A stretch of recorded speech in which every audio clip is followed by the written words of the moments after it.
Amigos y amigas, bienvenidos a su programa Alcemos la Copa, ya el cuarto episodio de este capítulo de esta temporada dedicada a los mundiales de fútbol. Ha sido un camino bastante interesante, hemos aprendido de las reglas, hemos aprendido de la evolución de los balones, de los zapatos, e incluso también de las instancias políticas que rodean el deporte desde sus inicios profesionales, digamos, porque de alguna manera este tema de los mundiales creo que es también el inicio del deporte profesional. Recordamos que antes del primer mundial se jugaba solamente de forma amateur en las Olimpiadas. Así que ha sido súper interesante. Les agradecemos a todos y a todas las que se conectan cada semana con este podcast. Recuerden que nos escuchan por Spotify, también estamos en YouTube y vamos a subir ya desde... Ustedes ya estarán viendo incluso ya las cápsulas en Facebook. Así que de esta manera damos la bienvenida. Comenzamos allá a la distancia con nuestro compañero Johnny Vizcaíno. Bienvenido. ¿Cómo le va, Alejo, Cachito, Lucho y amigos televidentes y oyentes? Muy buenas tardes. Sí, estamos en el cuarto mundial, el de 1950 de Brasil, para llevarles y darles a conocer las novedades que en ese entonces se dio en ese mundial, y lo que hay que más que destacar es el maracanazo. Pero bueno, ya vamos a entrar en materia. Demos la bienvenida también a los compañeros. Edison Cachito Ramírez, bienvenido, muy buenas tardes. Buenas tardes, Johnny, un cordial saludo para todos los compañeros que están acá en el set y también pues para quienes nos escuchan, nos observan a nivel local, nacional e internacional. Y bueno, ya lo refirió Johnny, pero también acá hay un tema de lo que decía ya Alejo en el tema del periodismo, la tecnología. Esta temporada o estas épocas es la industria del deseo. Ya lo vamos a ir ampliando el por qué se anunciaba todas estas particularidades o calificativos que se le daba a los eventos a nivel con carácter mundial, ¿no? Y sobre todo en el fútbol, porque también hablamos del tema de las Olimpiadas y otros deportes que se empezó a organizar después de la Segunda Guerra Mundial. Pero bueno, eso será en materia más adelante que estaremos profundizando. Así es, y hablando de deseo, el chico deseo, Luchito Dueñas. Bueno, compañeros, un saludo también a la distancia, Johnny, que está lejos de nosotros, cruzando el charco. No dice ya camino a Qatar. Sí, ya está, ya le tenemos listo ya a Johnny para ese viaje. Bienvenidos, amigos y amigas, a su podcast favorito, Alcemos la Copa. Alcemos la Copa. Cruzamos ideas y contamos la historia del rey de los deportes, el fútbol. Sin ser expertos, disfrutamos de una charla amena con anécdotas y buen humor. Comenzamos. Temporada 1. El Campeonato Mundial de Fútbol.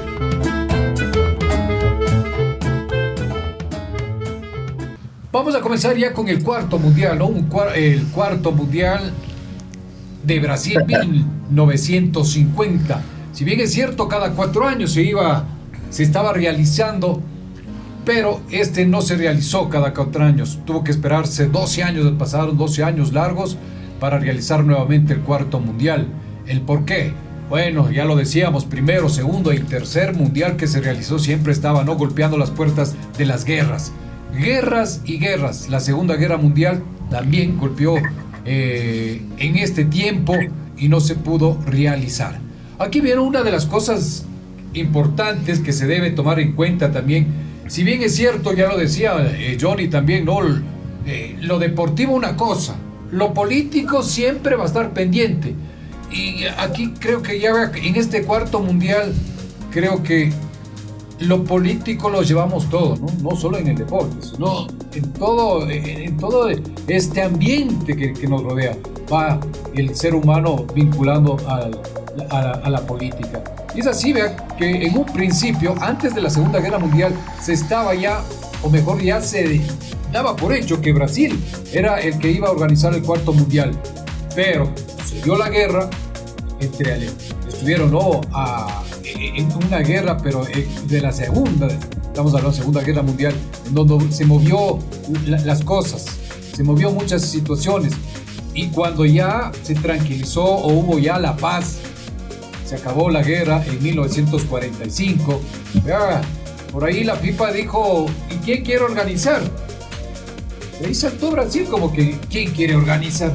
Si hace rato, antes de la guerra, ya estábamos nosotros, pero por ahí, vea, siempre ahí, ¿no?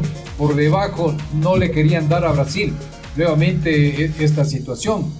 Y sin querer, queriendo, dicen, démosle a Suiza, pues.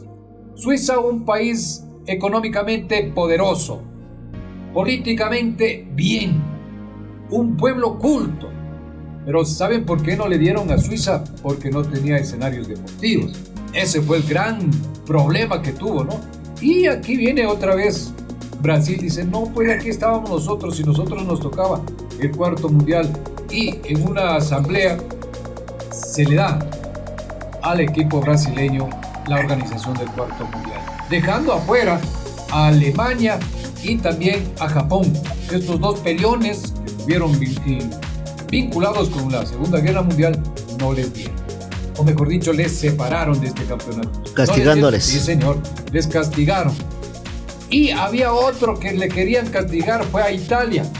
Pero Italia se le sacó como torero, pues. Dijo el presidente italiano, a ver, déjame por aquí, lo tengo. El nombre de este presidente, Benigno Vargas, le dijo, no, pues, a ver. El presidente italiano... Usted ha copiado mal. No, por acá lo tengo y lo tenía, ¿veis? Se me escapó. Sus fichas, ¿se acuerda, Alejito? No sé, Johnny, las fichas mnemotécnicas, ¿no? ¿Se acuerda de antaño en las escuelas? Sí, me acuerdo de eso. Acá tiene toda rayada, no sabe qué ha escrito, mi estimado Johnny. ¿Qué le parece? No, ya le voy a dar, por aquí se me perdió. Argentina también quería organizar el mundial. Sí, pero no se les dio. También Alemania nazi, pero le dijeron, no, vea, pues si usted hace guerra, usted es belicoso, es peligroso, ya no, usted es naranja. A pesar que Alemania organizó las Olimpiadas, ¿ah? Alemania organizó las Olimpiadas, pero con ese tirón de orejas a los países belicosos le dijeron no. Y le dieron a Brasil. Y a Italia le cogen nuevamente, vea, porque ellos estaban custodiando la Copa del Mundo. Por eso les autorizan, vea. Así nomás se da este pasito, ¿no? Para que los antecedentes para que Brasil lo pueda organizar, se da esta situación. Pero claro, ahí está Brasil, que tenía la ilusión de ser campeón mundial, ¿no? Por primera vez, diríamos así, ¿no? Y claro, aquí ya se fue mejor en casa. Claro. Y ahí tenía toda la ilusión, el pueblo los acompañaba, la parte política también. El tema dirigencial siempre estuvo ahí apoyando, ¿no? Pero al final, Uruguay le dio ese golpe certero y claro, ya lo decía Johnny, ¿no? El maracanazo, que ya lo vamos a ir profundizando. Sí, señor. La primera vez también que se cambia la modalidad de este campeonato mundial, ¿no? Si bien es cierto, se hacía por invitación, luego eliminatorias, se hizo eliminatorias también, pero se clasificaban simplemente 16 selecciones que iban a venir acá. A Sudamérica. A Sudamérica. 16 selecciones para este cuarto mundial de Brasil. Cosa importante también, ¿no? Porque ya no iba a ser eliminación, sino por grupos. Por grupos. 16 equipos. ¿Está bien, Johnny? 16 equipos, o ahí le veo con su cuadernito que algo me quiere decir. No, primero se inscribieron las 37 selecciones y de ahí, como usted lo está manifestando, hubo la eliminación, no participaron muchas, hubieron variantes, las 37 selecciones, pero solo los 29 participaron efectivamente en las eliminatorias. Argentina, Austria, Bélgica, Birmania, Ecuador, Filipinas, Indonesia y Perú se retractaron de participar por diversos motivos. Es de lo que se conoce hasta el momento, y como usted ya lo dijo, Alemania fue impedido por lo de la guerra y por todos los crímenes que se cometieron en esta Segunda Guerra Mundial, Lucho. Ahí está, sí señor. no se dieron, ¿no? Esa situación. Y creo que por ahí también incide mucho la parte económica, ¿no? Para no asistir en algunos países, me refiero a la crisis por las guerras, ¿no? Sí, todavía había la situación complicada. Y durísimo. Mire, el presidente italiano era el señor Ottorino Barazzi, el que estaba guardando la copa, ¿no? Por ese motivo se acerca y dice, yo estaba guardando esta situación. Entonces Italia tiene derecho y listo. Aceptaron a Italia que participe en este torneo. Y otra de las como que se va a dedo. Sí, señor. Siempre influye, ¿no? Peso pesado. Italia. Dos veces campeón. 2 veces campeón y todo lo demás. Y entonces el poder estaba ahí listo, pues. Bueno, ahí está. Entonces le aceptan. Y otra de las cosas que se dio también en este campeonato, en este cuarto campeonato mundial, se le denominó Copa Jules Rimet. ¿Por qué? Porque cumplía ya 25 años también, ¿no? El presidente. Al frente de la FIFA. Al frente de la FIFA. Y manifestaban que de pronto era el último. Entonces hay que darle ese homenaje también, ¿no? En esa situación. Y no solo eso, sino que se hace y venía los genios de los que inventaron el fútbol. Los ingleses también se unieron a la FIFA y querían participar ya en este mundial. Cuarto mundial, ¿no? Sí, señor. Y ahí están los ingleses también. Tuvieron parte en esta situación, en este cuarto mundial. Cambió el esquema de fútbol, ya no fue así nomás, sino que se hizo por grupos.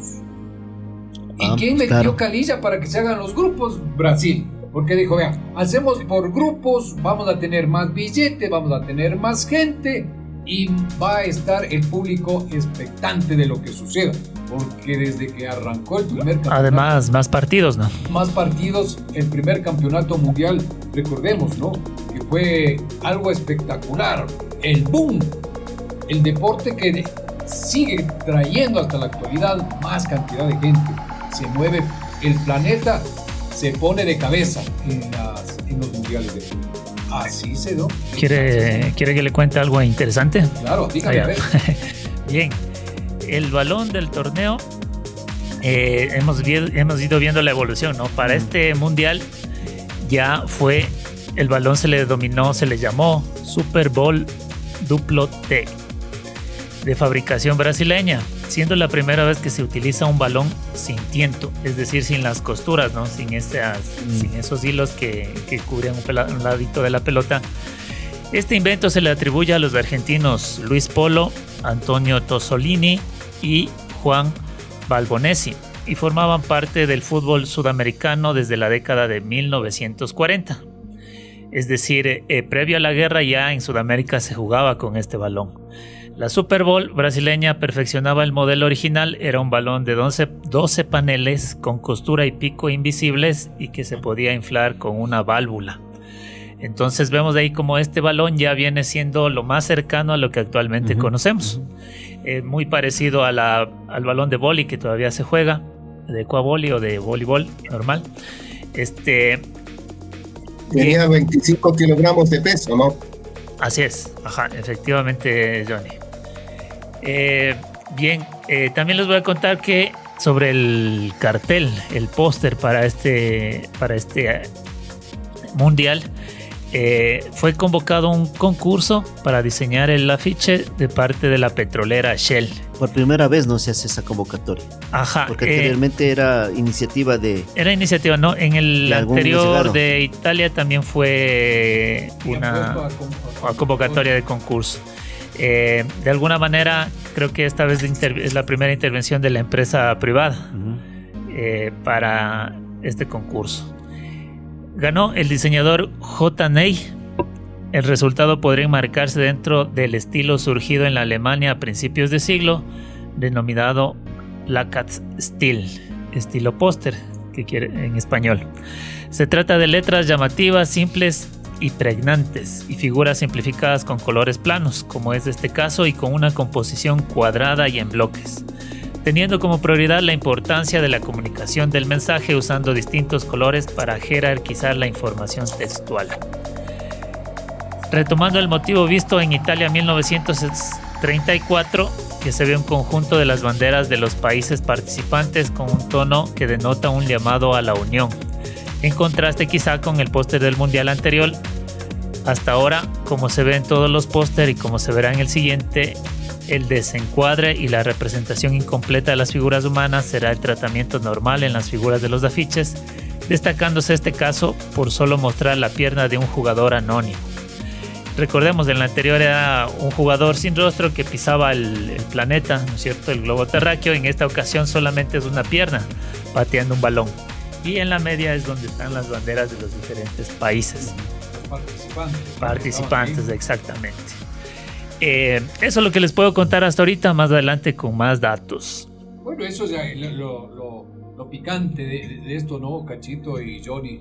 No sé si ahí Johnny nos puede aportar con las selecciones que participaron, ¿no?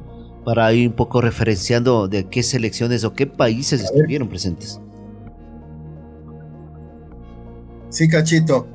Para complementarlo de el balón, pero no del balón, sino Lucho habló del trofeo, fue diseñado por Aber Lafleur y fue hecho de plata esterlina y fue enchapado en oro. No es como en los años 70 nos decían que era su fondo de plata esterlina y fue enchapado en oro. No era oro totalmente como se manifestaba, ¿no? Muy bien, ahí está otro aporte, ¿no? Del tema del trofeo. Sí, y esa no me la sabía, Johnny, y en lo que yo he buscado, investigado, y le seguía dando esa situación de oro macizo, ¿no?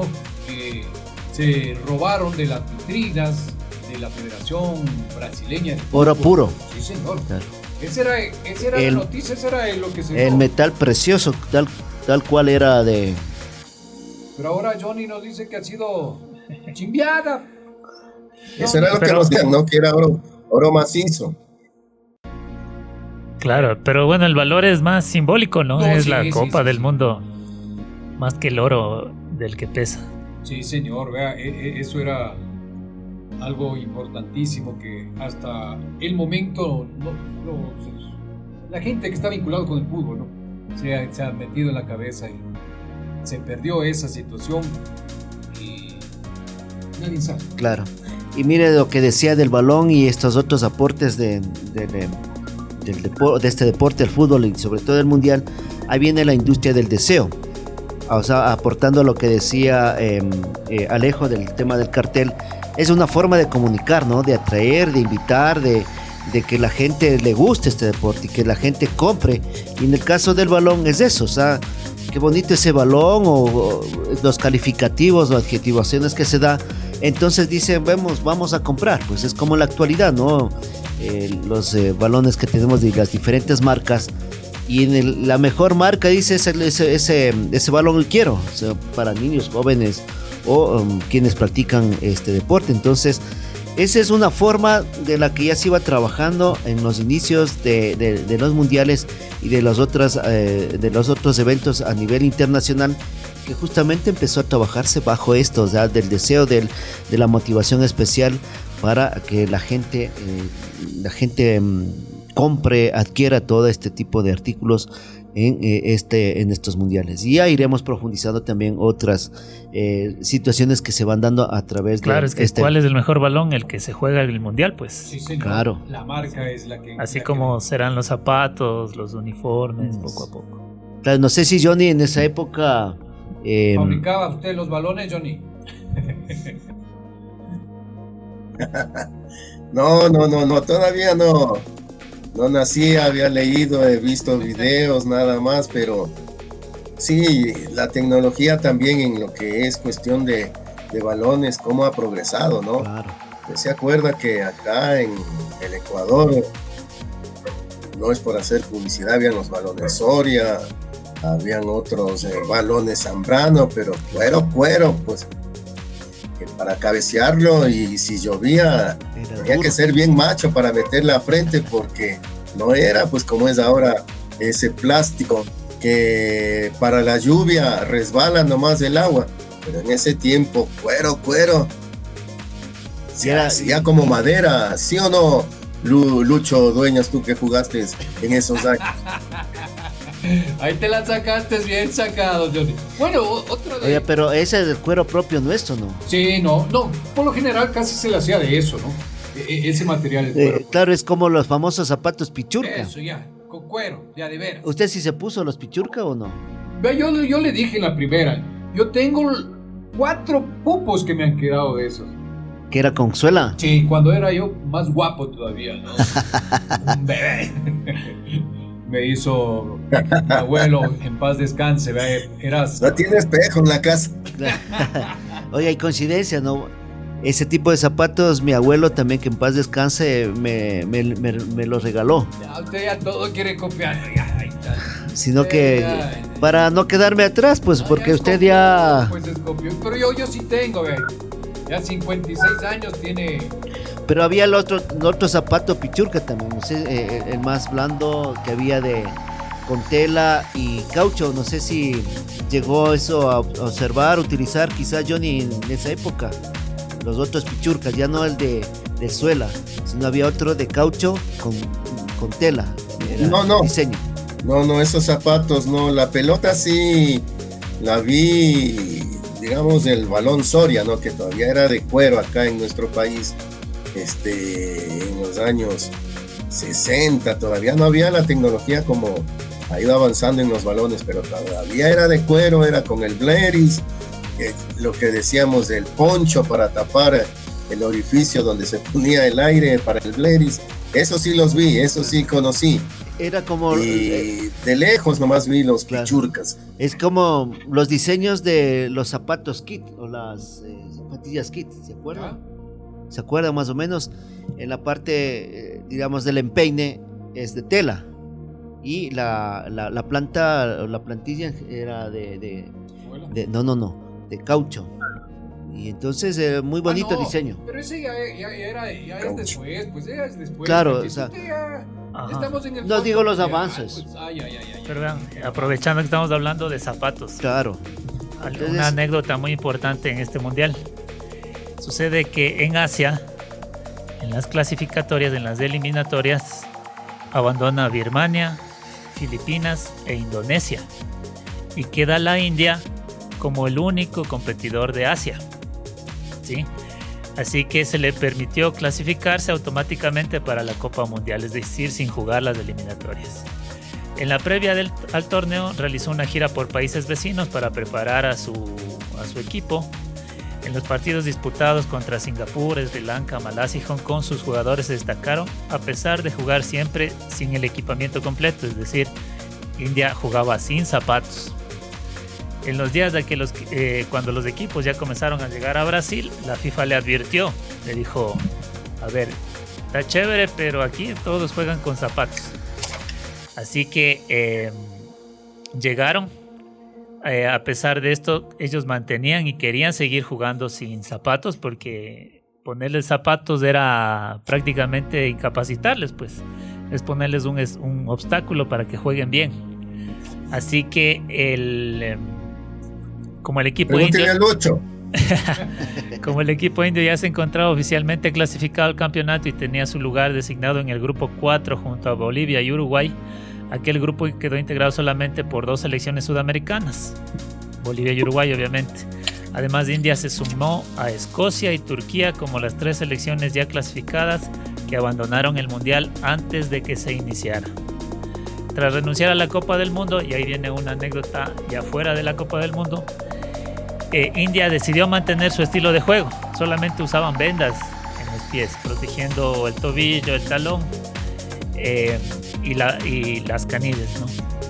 Así que ellos decidieron, bueno, nosotros así jugamos y así vamos a seguir jugando. Así que en los Juegos Olímpicos de Helsinki, Finlandia, allá bien al norte, perdieron con Yugoslavia en el partido debut cuando se les congelaron los pies por estar jugando sin zapatos. Desde ese momento no tuvieron más remedio que empezar a jugar con calzado necesario para poder pisar un campo de fútbol. O sea, aprendieron la lección por las malas. Como a usted le gusta. Bueno, esas son las anécdotas que la gente quiere conocer, Danilo. Y aquí hay otra de las situaciones que se dio, ¿no? En este cuarto mundial también hubo avances y buenos avances. Mire, por ejemplo, se cambió el esquema. Se iba a jugar por series. 4 series de a 4 selecciones. Pero lamentablemente ya se manifestó, no llegaron todos. En el grupo 1 se jugó con 4 equipos: Brasil, Yugoslavia, Suiza y México. En el grupo 2 estuvo Inglaterra, España, Chile y Estados Unidos. En el grupo 3 estaba Italia, Suecia y Paraguay, solo con 3. Y en el grupo 4, ya lo dijo Alejo, Uruguay y Bolivia. Aquí viene otra de las cosas, que en este cuarto mundial ya la FIFA, o mejor dicho, Brasil, porque en Brasil ya se jugaba con números en la camiseta. Hablemos de que en los 3 anteriores no se jugaba con números. Ya aquí en Brasil les decía del 1 al 11 pondremos numeritos. A pesar que ya en Brasil ya estaban ellos jugando en su torneo interno. En su torneo interno ellos ya estaban utilizando, pero no obligatoriamente. Y otra de las cosas, el reglamento que se utilizaba en los diferentes países era distintos, no era un reglamento que todos acotábamos, como lo dijo Alejo, eso de utilizar zapatos. Aquí también cada país o cada continente lo tenía diferente en cuanto a reglamentación. Y es así que aquí ya no se le permitía mucho cargar al arquero. Como en Europa, al arquero se le cargaba por delante, por detrás y todo valía.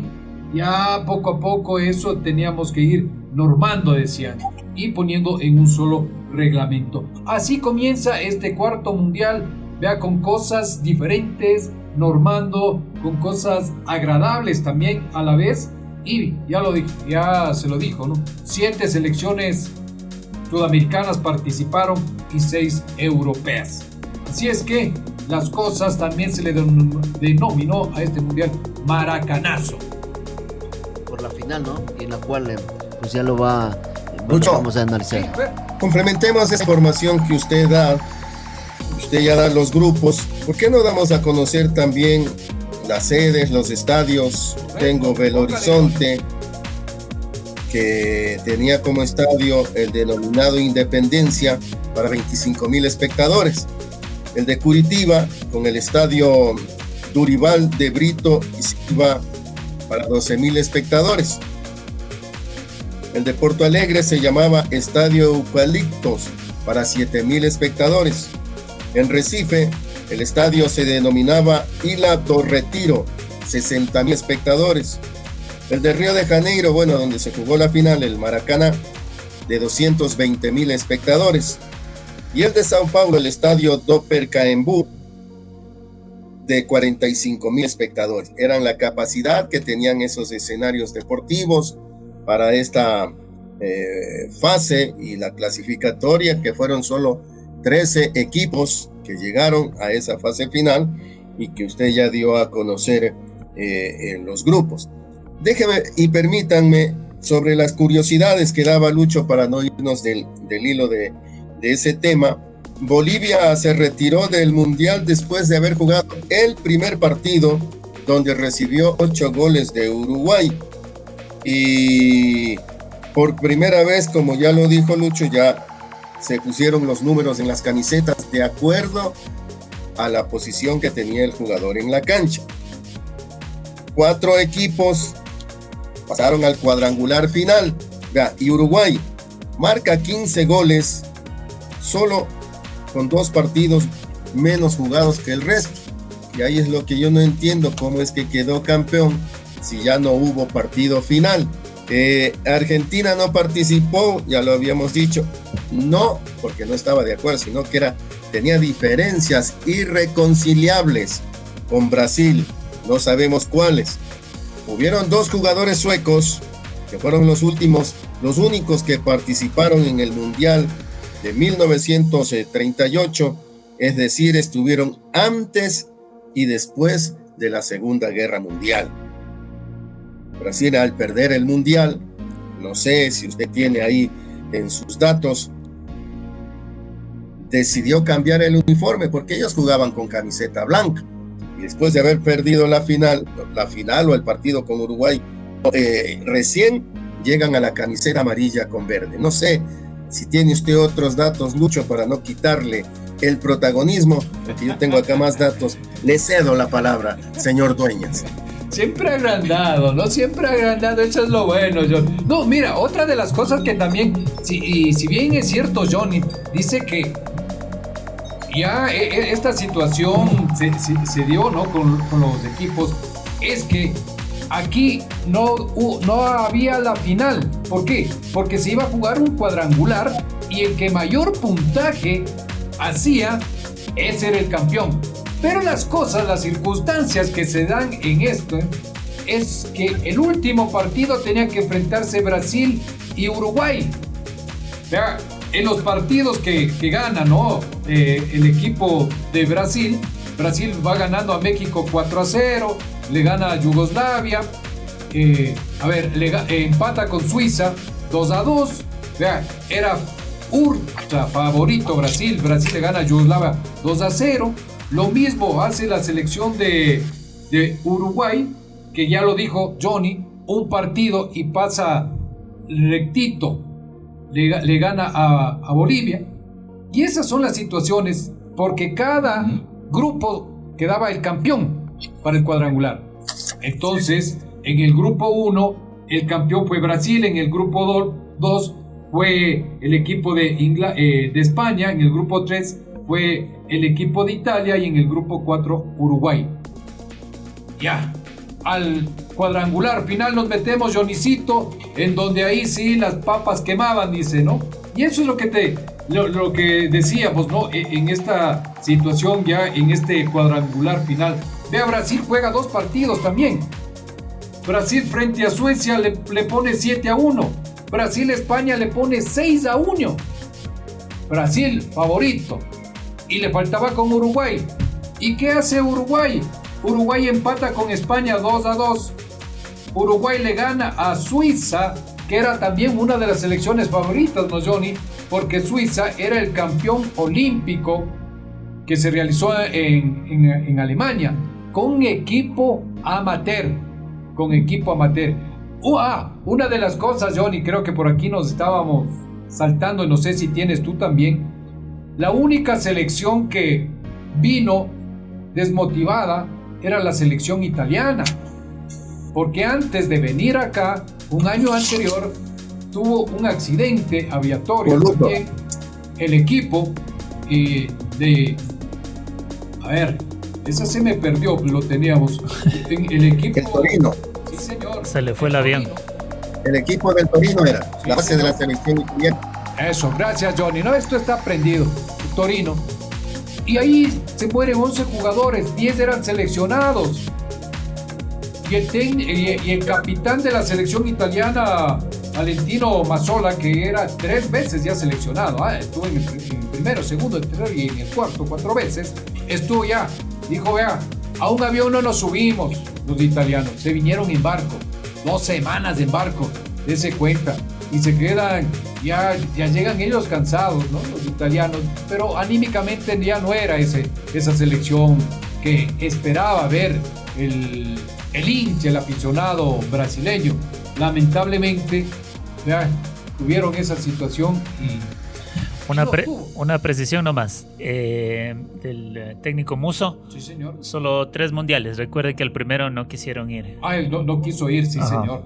No estuvieron por pleititos también, ¿no? Ajá. Cosas que no se daban. Y esas son las situaciones con el equipo de Italia. De ahí sí, ya lo decíamos. Pero tampoco Uruguay era favorito, ¿no, Johnny? Uruguay no era favorito. Porque según lo que cuentan y lo que está escrito, dicen, vea, que Uruguay simplemente iba a participar, nada más. Y a Brasil, viéndole en este cuadrangular y a final que pones de a 6 para arriba, vea, Uruguay dijo, vea, con nosotros del último partido, Brasil hizo 4 puntos, la selección uruguaya hizo 3 puntos, y por el feature le tocaba el último partido. Entonces de ahí salía el campeón, sin hacer final. Claro, o sea, no había final, sino era el partido de trámite del cual salía el ganador. El ganador, por ejemplo, si Brasil ganó los 2 partidos y Uruguay también, perdía uno Uruguay, quedaba ya Brasil, ¿no? O al revés. El partido de la rueda. Sí, señor. Esas son las situaciones que se dio, ¿no? Para que Brasil y Uruguay se encuentren en esta final tan espectacular. Y por el tercer lugar, que hablemos del más rápido, Suecia le puso 3-1 a España en esa final. Y aquí sí, viene lo que hasta el momento se conoce como el Maracanazo, un estadio nuevo, porque no había estadio. El Maracanazo se construyó 2 años antes de la inauguración del campeonato mundial, y vea, ya comienza, ¿no? Ya lo decíamos del fútbol, es algo que mueve una cadena espectacular. Más de 10,000 obreros estuvieron presentes trabajando en Brasil, ¿no? Para construir. Se construyó el Maracanazo. Faltando pocos días, se hizo la preinauguración de este monumento. El Maracaná. Sí, señor, el monumento al fútbol. Y ahí estuvo listo para recibir a estas dos grandes selecciones, tanto a Brasil como a Uruguay. Esto del luto de Italia, que en 1949, y enfrentaron el Torino al Benfica de Lisboa, y solamente quedó un sobreviviente de esa selección italiana. ¿Por qué?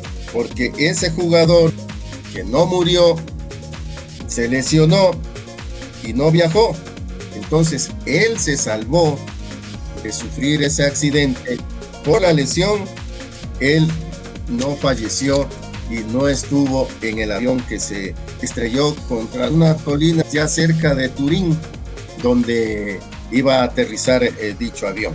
En la parte final del Mundial, Uruguay completó 5 puntos, Brasil 4, Suecia 2 y España 1. Así fue la clasificación final para que Uruguay se haya coronado campeón de ese mundial, y que hasta ahora les duele a los brasileños, porque recordarles el Maracanazo, y recordar también para la gente joven, la gente nueva que no conoce mucho de estos mundiales, hubieron 2 personas en la selección uruguaya que trabajaron en el fútbol ecuatoriano. El arquero Roque Gastón Máspoli, que era titular de la selección uruguaya y que acá vino como técnico en Nacional, en el mismo Barcelona, y Juanito López, que era el técnico de la selección de Uruguay de ese entonces, del 2-1 contra Brasil en el denominado Maracanazo. Fue entrenador de una de las selecciones ecuatorianas por los años 50, 59, creo que fue Juanito López, el técnico de la selección ecuatoriana, compañeros. Sí, señor. Esas son las cositas que de pronto eso, uno no se les ajá. conoce. Claro, porque digamos de aquí es el primer mundial donde Ecuador por lo menos figura entre los que no quisieron ir o los que no pudieron ir. En los que se hizo a un lado. Pero ya... Sí. Pero por lo menos ya tenemos algunas noticias de Ecuador. Es decir, los anteriores mundiales sabíamos, y ya Cachito nos hizo una remembranza histórica de cómo al Ecuador había llegado el deporte de manera tardía, ¿no? Pero había llegado. Yo, para acotar un poquito y darle un chancecito a Cachito que se reintegre, quería contarles una anécdota sobre los zapatos. Los zapatos, como ustedes ven, estos pichurca que se les llamamos aquí en Ecuador, hechos de suela y de cuero, todavía se seguían usando, ¿no?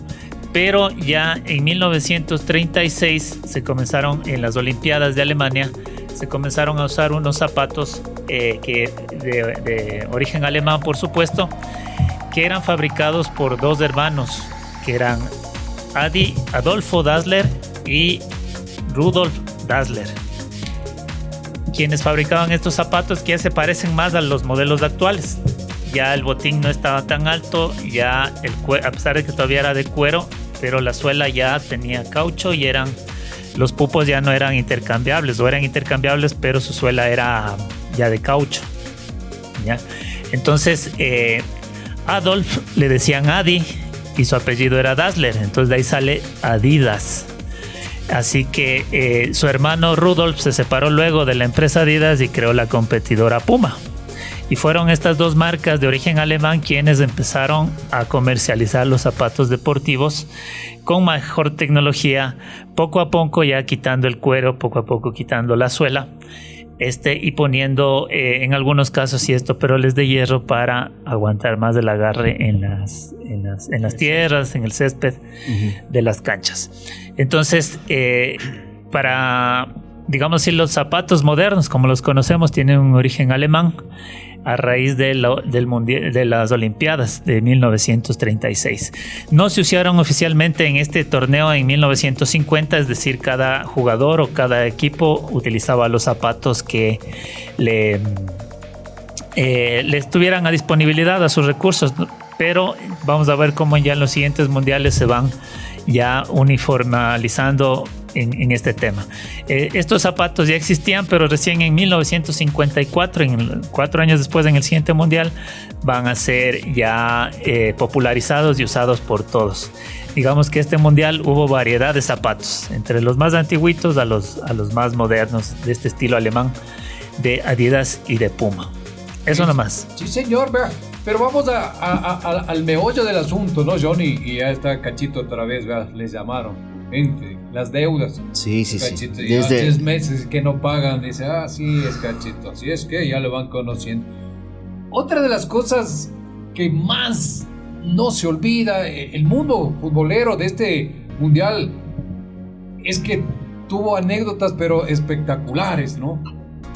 Empezando desde la gente brasileña, porque Brasil era una máquina, una selección extraordinaria y todos decían que Brasil era el campeón del mundo, ¿no? Por lo que jugaba. Sí, señor, la gente, los aficionados ya estaban ilusionados. El mismo alcalde de Río de Janeiro, el señor Ângelo Mendes, ya le proclamó campeón. Ya en sus discursos le decía que es el campeón Brasil, ¿no? Y aquí viene otra de las cosas con Uruguay también. De patito feo pasa a ser el monstruo gigante que acabó con... pasó a ser modesto y también pasó a ser ya gigante. Sí, señor, que acabó con los brasileños. Patito feo, ¿por qué? Porque, vea, en su primer partido, ¿no? Que Uruguay juega frente a la selección de Bolivia. De Bolivia le pega 8. Pero, ¿sabe cuántos aficionados van? 5,000 aficionados a verle. O sea, decían el estadio estaba vacío. 5,000 aficionados. Y con esa situación, vea, la gente que decía, no les toman en cuenta a Uruguay, va pasando y las cosas se dan a lo grande. Otro de los anécdotas también que tiene este mundial es que el presidente de la FIFA, el señor, tenía su discurso en portugués. Ya la hojita en portugués, campeón Brasil. Antes de jugar, ¿no, John? Antes de jugar ya estaba el señor presidente de la FIFA, vea, don Julio Drummond, en portugués. O sea, todo era una fiesta. Y aquí viene una cosa, vea, que no hay que, ¿cómo se dice? No hay que adelantarse a los hechos, ¿no? Y ya le va pasando algunas veces a los brasileños en el fútbol. ¿Se acuerda, vea, lo que le pasó yéndonos a tiempos actuales con Liga Deportiva Universitaria también, ¿no? Claro. Papel picado era de color brasileño, pues. No le tomaron en cuenta Liga, vea. O sea que el fiasco más grande, cosa que la prensa también hubo, ¿no? En la puerta del horno se quema el pan. Más seguro que es de eso. Y eso fue. El estadio era pintado de blanco, completamente. Pero aquí había una de las situaciones que el estadio se va a pintarle de los colores de la selección que quede campeona. Y todos iban al verde y al amarillo de la selección brasileña. Ganó Uruguay. No, todavía no estaba el verde y el amarillo. No, señor, no estaba. Lucho, ellos jugaban todavía con camiseta blanca. Sí, no se enoje, para ver si está despierto. Johnny, Se pone enojón, ¿no? ¿Cómo se enoja don Johnny Vizcaíno? Siga. No, yo tengo otros datos acá de lo que usted está hablando ya de la prensa deportiva. Adelante, es justo buen momento para comenzar con este tema. Claro. Sí. Ahí está otro aspecto importante en lo deportivo, ¿no? Pero también está en lo otro, lo que es el tecnológico y el periodístico, diríamos. Y sobre todo, en general, el tema comunicacional. Que en su momento, ya nosotros decíamos cómo se procedía para transmisiones o enviar las informaciones de un lugar a otro, ¿no? De una ciudad a otra o de un país a otro. Claro, ahí está el avance, ¿no? Por ejemplo, tenemos la radio, que ya lo conocemos. El tema del cine sonoro también empezó a aparecer todo en estos eventos. Y luego está la televisión, ¿no? Que empieza ya a transmitir en vivo y en directo los compromisos del Mundial, y sobre todo en Brasil, que también un poco ya se da esta particularidad. Y lo otro, que aquí empiezan como a pagar los derechos de transmisión también, Johnny. En los años, no sé si 50, 60, que ya empiezan a pagarse los derechos de transmisión solicitados a los principales países o a los países que asistían al Mundial. Y luego está ya el satélite también, la aparición del satélite, que es otro aporte de la tecnología para darle mayor importancia a los mundiales y el crecimiento. Y por ahí está el tema que decíamos anteriormente nosotros, la industria del deseo.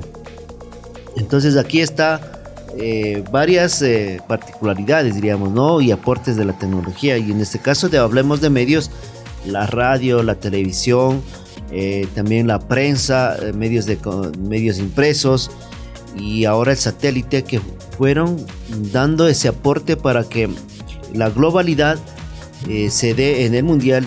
Y ahora pues tenemos esta situación de lo que expresaba ya Alejo y los compañeros en el tema del gusto, de la satisfacción, de comercialización, del consumo, de la publicidad, del marketing, y todos estos campos que van naciendo ya luego de estos eventos, y que se requiere justamente de especializaciones para el tema de las transmisiones y también la comercialización económica y el crecimiento. Y claro, ahora, Johnny, ¿no? Tenemos millones y millones de dólares que se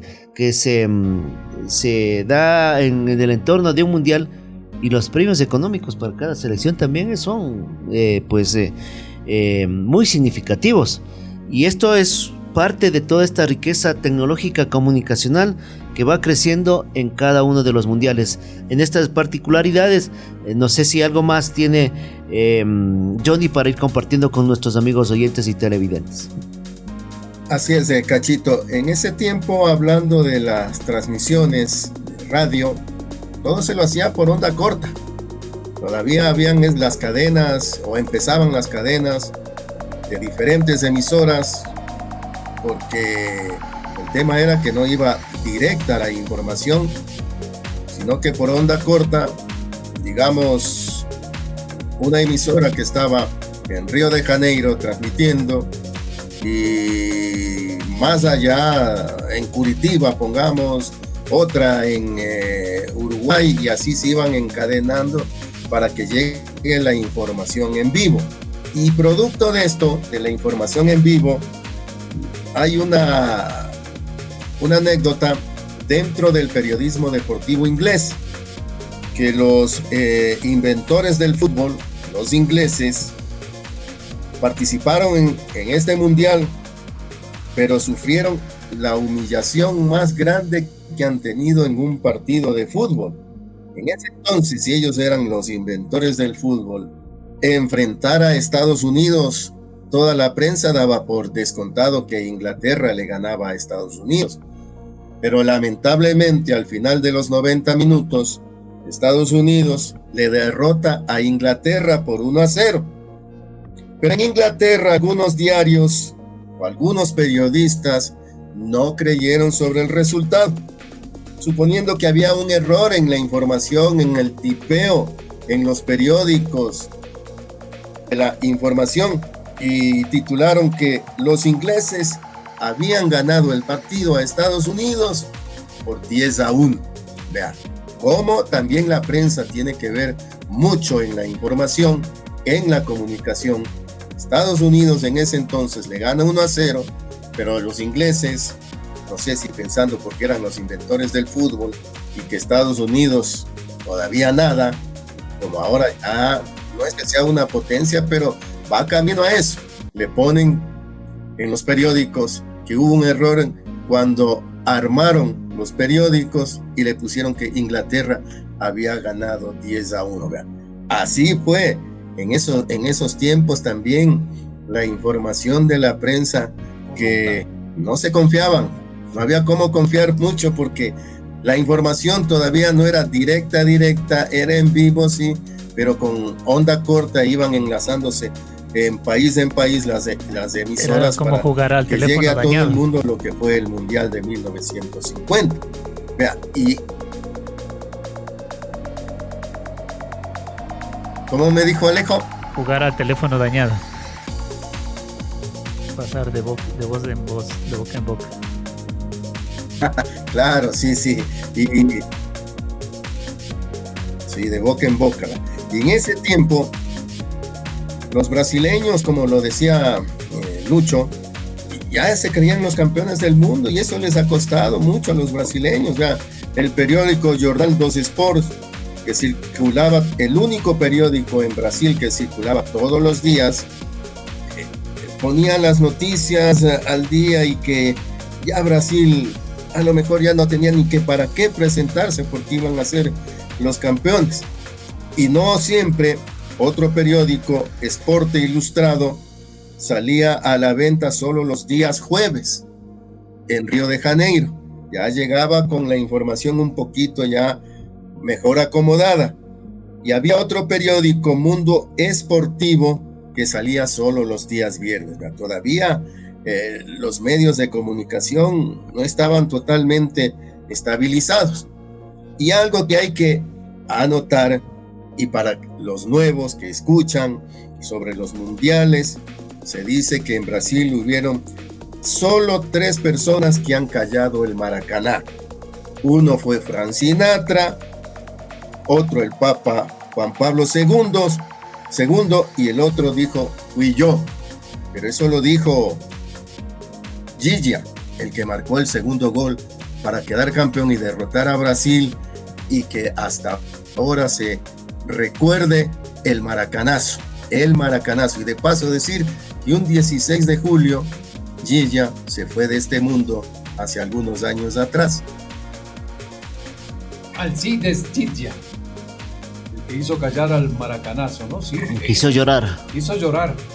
Y la historia también cuenta que hubo muertos, Hubo muertos. Mucha gente se quitó la vida. O sea, no era simplemente... Es que el fútbol es una pasión en Brasil. Sí. El fútbol es pasión y hubo, muertos, pero por todo Brasil, se quitaron la vida, ¿no? Esos hinchas, esa gente que ya era campeona del mundo. Pero hay que jugarse, dicen los partidos, y luego cuando el señor juez dé por terminado, ahí sí, decir gané, empaté o perdí las cosas. Claro. Sí, compañeros, yo creo que en las conclusiones de este programa un poco podemos decir que en este Mundial 1950 se van sentando las bases del fútbol moderno, como lo conocemos. Sí. Es decir, las reglas ya están más ordenadas, la tecnología en el balón, en los zapatos, en los uniformes, las camisetas ya están determinadas. Se puede hablar ya, como dice Cachito, esta industria del deseo, es decir, el tema del generar recursos y a partir también de la venta de los balones, los zapatos y generar marcas, ¿no? Ya estamos hablando de marcas como Adidas y Puma. Se está hablando también ya del pago de regalías y de premios, es decir, se está profesionalizando el deporte y claro, el maracanazo es, digamos, creo que el referente mundial que la gente más recuerda. Y creo yo que para conclusión de este capítulo es justamente este mundial el que determina las bases del deporte moderno como lo conocemos hoy en día. Por sus diferentes facetas, ¿no? Así es. Vamos en lo deportivo, en lo organizacional, en lo económico, en lo tecnológico, comunicación y medios de comunicación. Bueno, las particularidades, como dice Johnny, Hay que irle anotando, por ejemplo, que muchos de quienes hacían periodismo no tenían esa especialidad, diríamos, o no se hacía periodismo deportivo, pero claro, acogían a profesionales de otras áreas, por ejemplo, literatos, que conocían de esto y podían escribir bien, entonces asumían esta particularidad de rol de comunicador, así es, o periodista, y entonces así se va generando esta otra etapa más del periodismo, y que lógicamente esto va permitiendo también un mejor desarrollo y también especializarse en este deporte o en los otros deportes, ¿eh? Adelante, Johnny, creo que va a intervenir. Para solamente terminar en esta parte del mundial, y hablando de periodista, uno de los que escribía las notas en el periódico Jornal dos Sports tituló uno de sus artículos: "Fue un día de espanto y decepción", el día que Uruguay le ganó a Brasil ante 197,000 espectadores que estuvieron presentes. No estuvieron los 220,000 que era la capacidad del escenario deportivo, estuvieron 197,000 espectadores en esa final de Uruguay frente a la selección de Brasil. Y en ese único partido, fueron 199,854 hinchas que estuvieron en el Maracaná presentes. El árbitro fue George Reader de Inglaterra, que dirigió ese partido entre las selecciones de Uruguay y de Brasil. Y fue ese día, luego del partido, que se escuchaba ya por radio en Brasil, que Pelé lo vio llorar a su padre. Lloraba, que no creían, como ustedes lo dijeron, ¿no? El fútbol en Brasil es la vida, y que hubieron suicidios luego de que Brasil no pudo coronarse campeón, cuando tuvieron toda armada la fiesta, y Pelé le prometió a su padre: yo le voy a dar a Brasil las copas del mundo. No le dio una, le dio 3 copas del mundo, 3 títulos mundiales. Edson Arantes do Nascimento Pelé, que para mi criterio, uno de los mejores jugadores de toda la historia del fútbol. Claro, son diferentes épocas. Muchos hablan de Maradona, ahora se habla de Messi, pero son épocas diferentes. ¿Sí o no, señor Dueñas? Sí, señor, ahí está, pero mira, si bien es cierto, no se vendió los 200,000 boletos, pero hubo bastante pavo también, porque ya hay los videos que no hay dónde poner una aguja en ese escenario deportivo, ¿no? En lo poco que se ve. Ya hubo bastante pavo, hubo más de 200,000 aficionados en esa gran final, en donde todos salieron mudos llorando y hubo muertos. El goleador de este campeonato fue el brasileño Ademir con 8 tantos. Ahí está, Cachito Ramírez. 4 goles por partido se dio y se marcaron 88. Estas son las estadísticas también que aportan a este mundial, y también lo que se ha ido analizando de los diferentes ámbitos, que es muy importante irlo destacando Alejo y compañeros en esta actividad, y luego también pues ir valorando todos estos apuntes que son importantes para conocer algo más de la historia, y aparte de aquello pues nosotros ir también concienciando cómo han sido los mundiales más allá de la práctica misma de este deporte, el fútbol. Así es, vamos llegando a la parte final. No sé si Johnny se le queda algunos datos en el tintero, todavía tenemos un tiempito para agotar esos datos. Sí, Alejo, solamente para manifestar que había una media de 60,773 personas por partido en ese mundial, que se jugaron 22 partidos, y un total de 1,337,000 espectadores fueron los que asistieron a los partidos del mundial de 1950, que son los datos curiosos que se dieron a conocer en este mundial de Brasil. Luego hubo la clasificación general, pero como ahora en las eliminatorias sudamericanas, no sé, Bolivia fue el último con 0 puntos, al igual que México, que también fue con 0 puntos, menos 8, al igual que Bolivia, y Uruguay tuvo 7 puntos en total en la clasificación en general, pero ahí se hablaba de un rendimiento, de un porcentaje, que eso era lo que le daba la clasificación. Entonces, yo hasta ahora no le entiendo esta tabla de posiciones, cómo quedó finalmente el Mundial de 1950, compañeros. Bueno, los 4 primeros está clarito. El resto no te preocupe, don Johnny, porque yo tengo otros datos en asistencia. Si bien es cierto, pasamos del millón y los aficionados también. Hay que utilizar las matemáticas. Sí, no ha estudiado matemáticas. Otra de las cosas, Johnny, nos queda por ahí todavía un tiempito, ¿no? Sí, adelante. Sí, ya, o sea, de los datos y... Tranquilo. El arquero Barbosa, brasileño, mira, fue el hombre que tuvo problemas hasta psicológicos, porque a él le culparon de esta derrota, al arquero Barbosa, en la última jugada cuando no pudo detener la pelota. Mira, y él creo que perdió hasta el sentido, ¿no?, de la vida. Le veían al jugador y todos le echaron la culpa a él hasta el resto de sus vidas. Este pobre debe ser grande, ¿no? Parte del fútbol, ¿no? Cómo incide mucho en el tema psicológico, en el tema mental de los jugadores.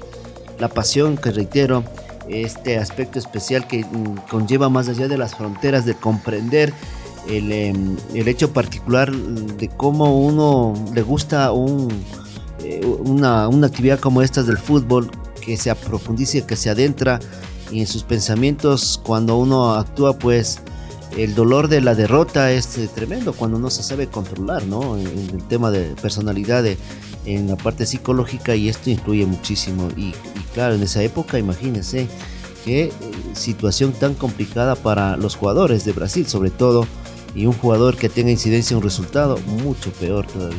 Bueno. Ajá. Para cerrar, solamente decir marcar una diferencia, ¿no? Veamos como en el mundial anterior, los jugadores de Italia, por ejemplo, estaban obligados a ganar a riesgo de sus vidas, ¿no? Claro. Acá no tenían la obligación, o sea, nadie les amenazaba, pero ya por un sentimiento propio, digamos, hasta querían perder la vida.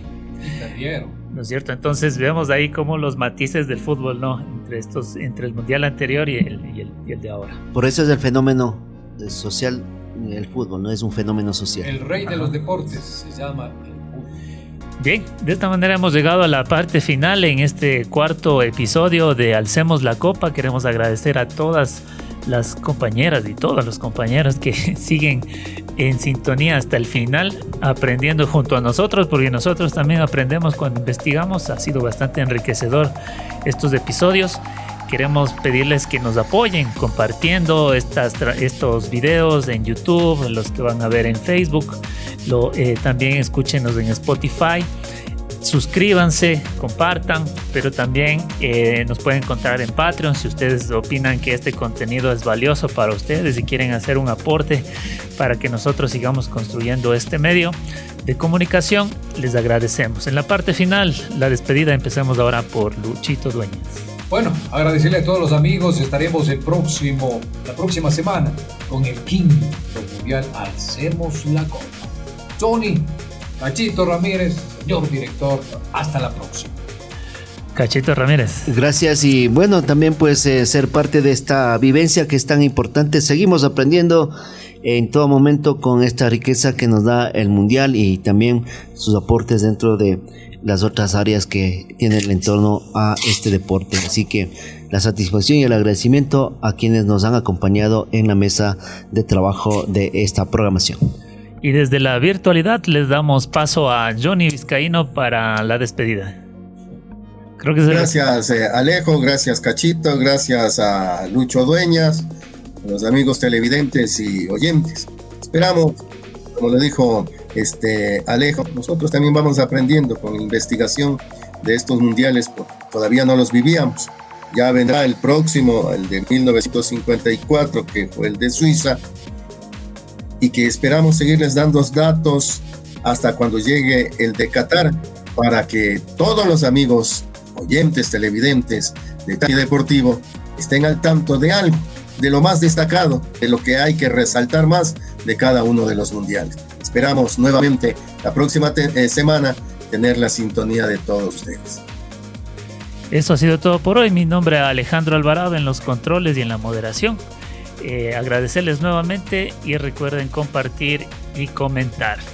Muchas gracias, un abrazo, hasta la próxima semana. Bienvenidos amigos y amigas a su podcast favorito, Alcemos la Copa. Alcemos la Copa. Cruzamos ideas y contamos la historia del rey de los deportes, el fútbol. Sin ser expertos, disfrutamos de una charla amena con anécdotas y buen humor. Comenzamos. Temporada 1. El Campeonato Mundial de Fútbol.